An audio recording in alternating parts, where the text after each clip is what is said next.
How's it going? My name is Coach Justin Blackwell, and today what I want to help you do is get a little more power out of your punches using a concept that I like to call the law of the anchor. Now, for today's concept, we're going to go through punches 2 through 6, and we'll keep it brief for most of it. And the reason we're doing that is because in boxing, you're 2 through 6 punches are considered power punches. Your jab is the only punch in the sport of boxing that isn't considered a power punch. Doesn't mean it can't be a powerful punch. We're just talking about in terms of boxing the sport. So with that being said, I'm going to go ahead and take this side profile view for you here, and I'm going to keep it very simple. We're going to start with the 2, which is your dominant hand, that cross.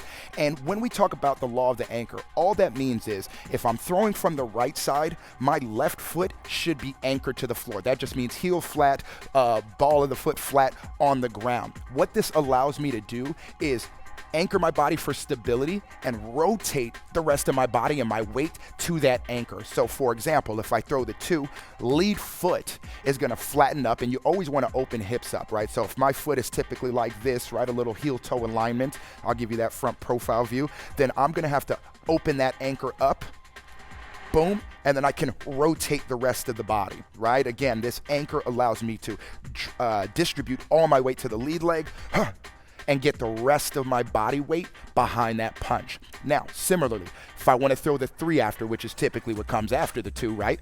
I throw my 2, I need an anchor. I'm going to throw with my left hand, which means my right side must anchor the body. So I'm going to open the hip up again, anchor that foot so the rest of my body here can rotate through the punch. Now, the reason this anchor is so important, and often what I see inside of a classroom, for example, a boxing class, is somebody who's new, and let's say they're getting ready to throw that 3, and they'll throw both feet in rotation. Now, the reason that this is horrible is because, number one, it doesn't allow me to drive my weight. It means that my feet are sliding. Think of a car tire, for example. If the tire is sliding, then it isn't driving. And when it comes to power, you need drive. So I need to be able to drive the weight somewhere. And the only way to get that weight there and be balanced at the same time is to anchor something on the body.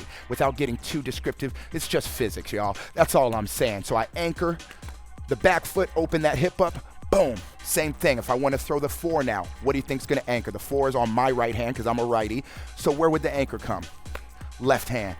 Boom. So I'm going to open that foot up. Ha! Right? Same thing if I want to throw my 5. Boom.